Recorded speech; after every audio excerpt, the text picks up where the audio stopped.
Morning, lady. What are you doing up this early? Oh, I didn't sleep so good last night. Sorry about that. Hey, you remember those flowers that you got? Yeah. Did you ever find out who they were from? No, I didn't. Why? Nothing, just curious. It's just a mystery. I guess we'll never know. Yeah. Babs, is there something you're not telling us? What do you mean? I mean, about all of this going straight business. Hey, I am. I mean, I have gone straight. Can't you tell? Oh, yeah, I can tell, all right. But I still get the feeling that there's more to this than you're letting on. Like what, for instance? I don't know. I was hoping you would tell me.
Come in.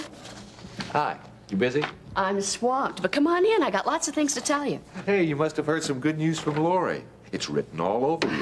I did. Peter and I went to Fairmont last weekend. Did you know that? No, I didn't. Alex, Mercy Hospital is the best mental care facility I've ever seen. Lori must be better. Not that I doubt your objectivity, though. No, honestly, the doctors are very enthusiastic, but not half as enthusiastic as I am, of course, because Lori is functioning beautifully. But best of all, she's communicating at last. Oh, that's wonderful. Look, did they give you any suggestion of when she might be able to come home? Few more weeks, at the most, but that's just a guesstimate. And what a homecoming that's going to be. I just hope that I don't overdo it, Alex. Well, I don't think you can overdo it, short of a ticker-tape parade. I just want Lori to know how much we all love her. Well, can there be any doubt? After all she's been through, I'm not quite sure how she's going to react to us. No, nonsense. Look, after she's home, it'll only be a short time before the Davidsons are a close-knit, loving family once again. What about Ben? Does he feel like he can afford to come back here for that surgery now? Oh, yes. As a matter of fact, he got in touch with Dr. Egan. It's scheduled in a few days. Well, it's none too soon. I just hope it's not going to be an exercise in futility at this point. No, Alex. I know.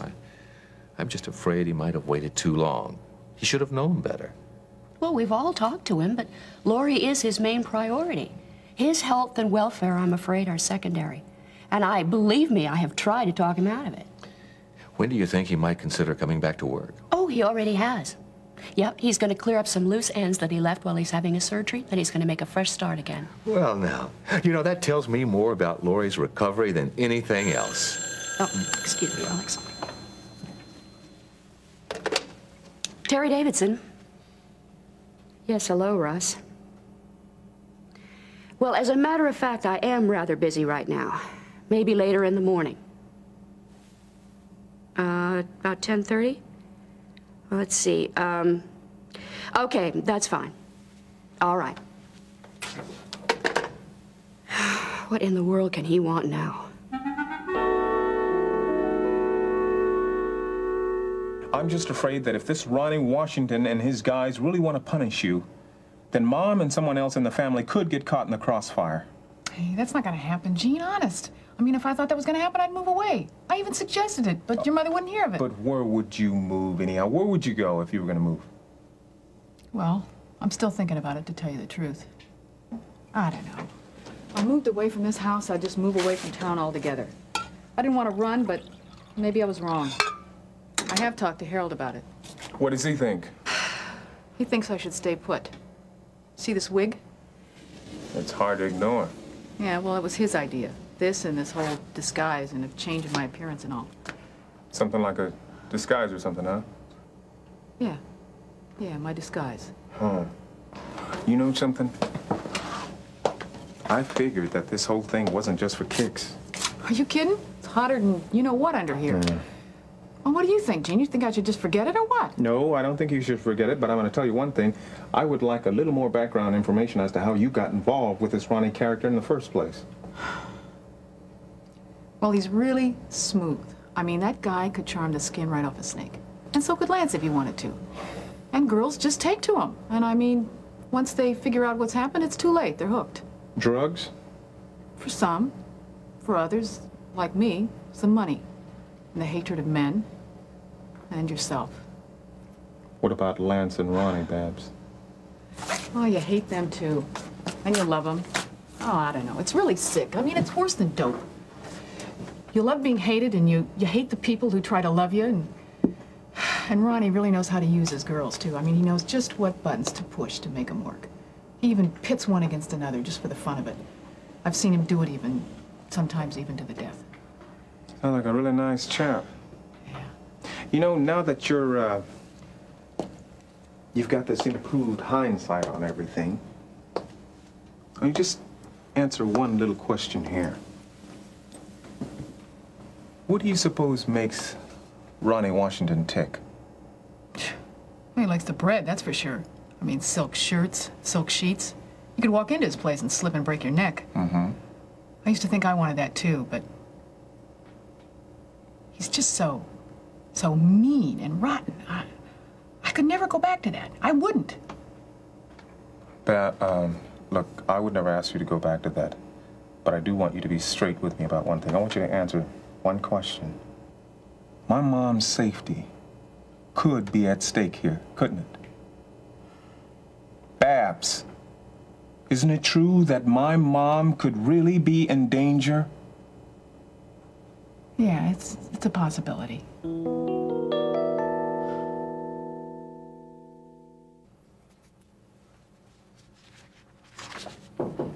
Come in. Hi, Terry. Oh, you are a lovely sight. Are you sure I didn't catch you at a bad time? No. I'm glad you're here. There's things I want to talk to you about. Sit down. Oh, good, thank you. I have been thinking about you so much, and about Lori, too. Oh, I'm so delighted you're here. She's getting better and better, praise God. Oh, good, I'm really glad. Well, Peter and I went up to see her and Ben last weekend at Fairmont. Now, she's not a chatterbox, mind you, but she is talking, and she seems to have her senses about her. Well, did she remember anything about who tried to rape her? No, she didn't. Or should I say she won't remember. You see, that's one part of her life that Lori's trying to protect, and I must admit she's succeeding at it. Well, maybe in time. Yeah, I think so. But she's certainly remembering other things. She wants me to water all the houseplants, especially the little one in the bathroom. Oh, really? Sounds like Lori. That is wonderful. I guess the Lord really does answer prayer, doesn't he? He certainly does. Maybe not according to our timetables all the time, but he does hear and answer. I do believe that. But I am a little disappointed that Mother didn't decide to stay here in Kingsley. Is that definite? Yes, she's already gone back to Canada. But you know what? I'm thinking about maybe going on up there to visit her, just for a while at least. Oh, Miriam, I think that's a great idea. Can you get leave from your job? Well, I don't think there'd be too much trouble. It's just a part-time job. You and Helen are really getting close, aren't you? Yes, finally. It's a little strange. Wonderful, but strange. You know, we haven't had very much time together. Miriam, just because your mother's moved away doesn't mean it's the end of the world. You know, sometimes I think that we express ourselves and our love even more beautifully in letters. I treasure the letters Scott wrote me. To be able to express your thoughts is really something very special. Terry, could I ask you a favor? Sure. It's about Daddy. You know, since he's had the heart attack, I really think that he's afraid of dying. And I've tried to talk to him. I've tried to talk to him about forgiveness and about life after death, but it just seems so hard. I feel very awkward with him being my father. It just doesn't come out right. Oh, you just think it doesn't. Well, as a friend, would you mind talking to him about Jesus for me? Oh, Miriam, I'd be very honored to, but I really don't think he'd want to listen to me.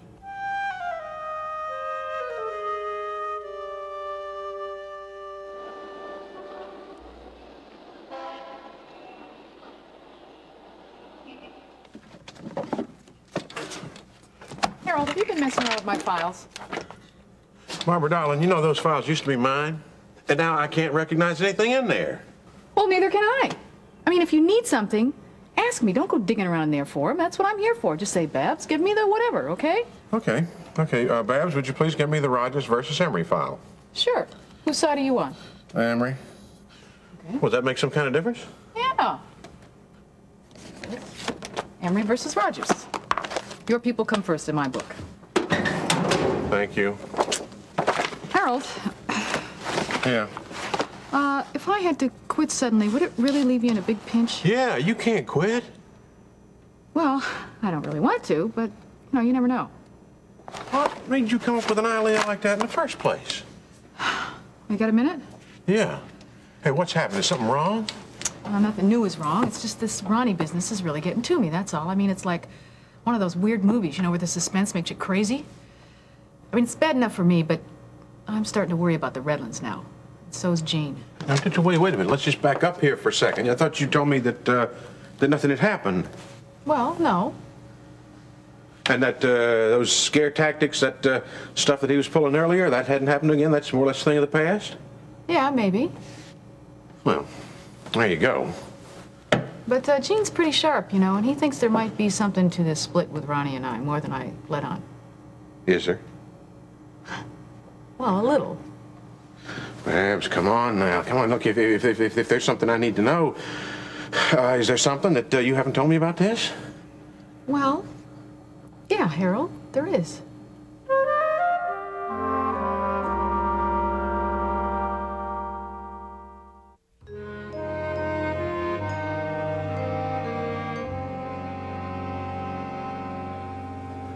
I want to go home.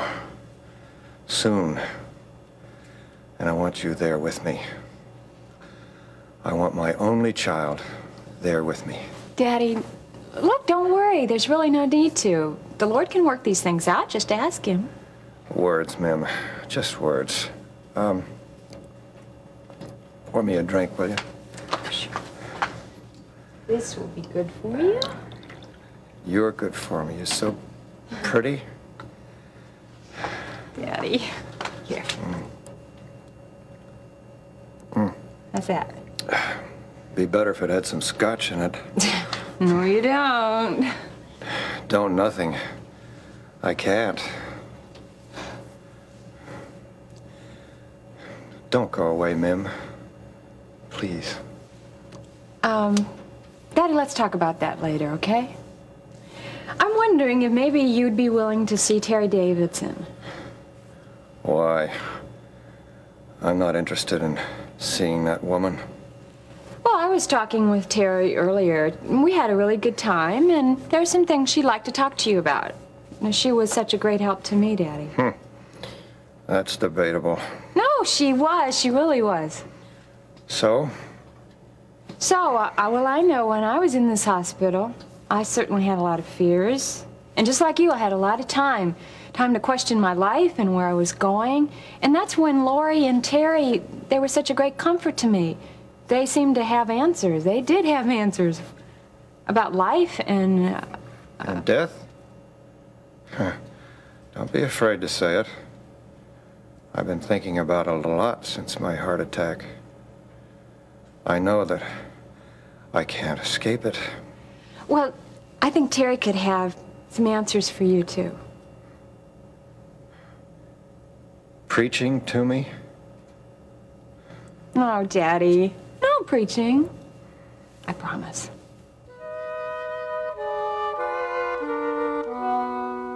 You act like everything has to come to a screeching halt just because Lester takes a little fishing trip. I don't understand your rush. It's just like you're trying to exploit his absence. I don't need to. I'm the only one who makes any significant changes around here. Well, I will thank you not to make any more significant changes in our nursing staff. It's not your staff, Mrs. Davidson. We're a team, remember? You see, I think in terms of this hospital as a whole, whereas you see it as your own private little domain. Now, that was uncalled for, That's Russ. it, isn't it? I fire a couple of nurses for the good of this hospital, and you run straight to personnel and yell, "Not mine! You can't fire mine!" This conversation is going to do nothing but upset me, Russ. I'll talk to Lester when he gets back. What's Lester got to do with it? He's the hospital No, administrator. I'm the hospital administrator for as long as he's gone. I'm the administrator. Russ, I don't see it that way. Well, you had better, because he does, and I guarantee he'll back me up on anything I do. Still, I prefer to talk to him. This is ridiculous.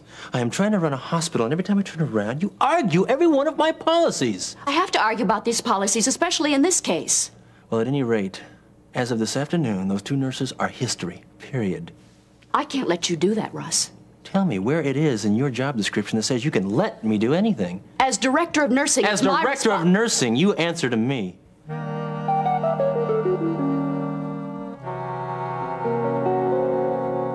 See, what I've got is kind of an insurance policy on Ronnie. I took it before I left, you know, for leverage. Ronnie found out about it? Well, I don't think so, but if I get it to the right sources, it could put Ronnie and Lance 6 feet under. Murdered? Hey, it's them or me, remember? I gotta have some kind of insurance or something. He doesn't just let his girls walk away. Could this insurance policy you got, could that send him up? Worse. You see, Ronnie works for this guy called the Prince. Who's that? Hey, if I knew that, all this would be a bonus. You mean to tell me that you don't know who he works for? Nobody does. Nobody that I know of, anyway, not any of the girls.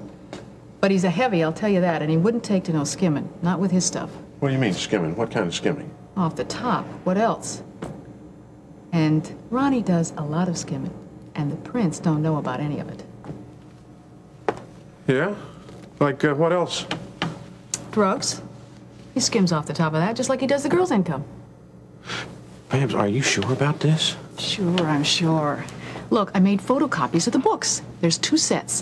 One for Ronnie and Lance, and one for the Prince. Wait a minute, how did you get your hands on the books? Well, look, I've been thinking about leaving for a long time, see? And when I finally made up my mind, well, I was already pretty close to the boys. Anyway, I made sure to get a little bit closer, because I knew there was 2 sets of books. The only trouble was the second set was in Ronnie's penthouse in the safe. And I didn't know the combination. But once I found out the combination, I made the photocopies.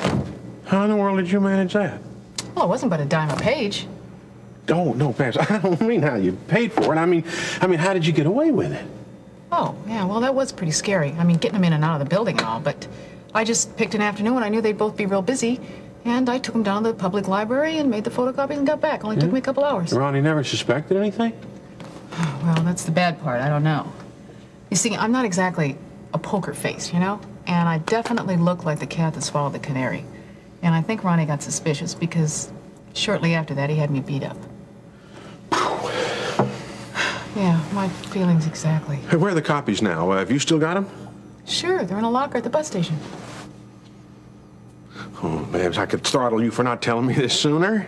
Well, I wanted to find out who the Prince was. Don't you understand that what you've got is incriminating evidence that could get you killed? What in the world do you want to go and get into more trouble for? Well, I wasn't trying to get into more trouble. I just figured the Prince would be more help to me than the law. I mean, you've seen how Brubaker and the cops take to me. Yeah. Only trouble is I kind of got stranded, you know? Here I was with this hot potato and nobody to throw it to. Well, maybe you and I can kind of toss it back and forth for a while until I can figure out what your next move is. Those are my feelings exactly, Harold. You know, I have just about had it with your crusading, especially since you have singled me out as the villain around here. Oh, please, Russ. Haven't we had enough arguing? No, we'll go at it all day long if that's what it takes. Look, when you first came to this hospital, everyone was willing to cooperate. Everyone but you. I recommended you for the job. Yeah, well, I don't owe you anything for that either. And I don't expect any favors. All I'm talking about is simple respect and wisdom.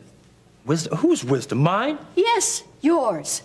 Ever since you came here, you've had every opportunity to learn, to grow, to become a real administrator. I put the financial status of this hospital back in the black. Lester couldn't do it, not in 10 years. I did it in 3 months. The easy way. What? Yeah, by finding the easiest solutions to our problems. Now look at all the horrible confusion and frustration. Well, speak for yourself, Mrs. Davidson. If you're frustrated or confused, it's because you can't stand to see the sign of your position threatened. Lester may be sweet talk, but not me. That's enough, Russ. What's the matter? You don't like it? Well, then you can always quit. I have no intention of quitting. Yeah, I figured you and Lester probably hold out for a pension or a gold watch or something. Heap on all the insults, Russ, because you're not going to get rid of me that easily. Well, that'll make it a lot easier for you. You want simplistic? Fine. Here's something simple. You're fired.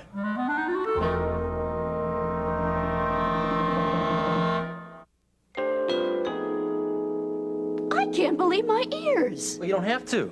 I'll put it in writing.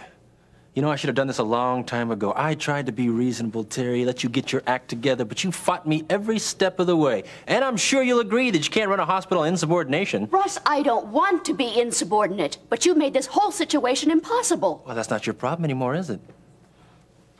I can't believe you're serious. You bet I am. And I'll tell you something else, too, Terry. Out of all the decisions I made, this one's the most satisfying. Russ, you've got to listen to me. Hey, sorry, no way to go.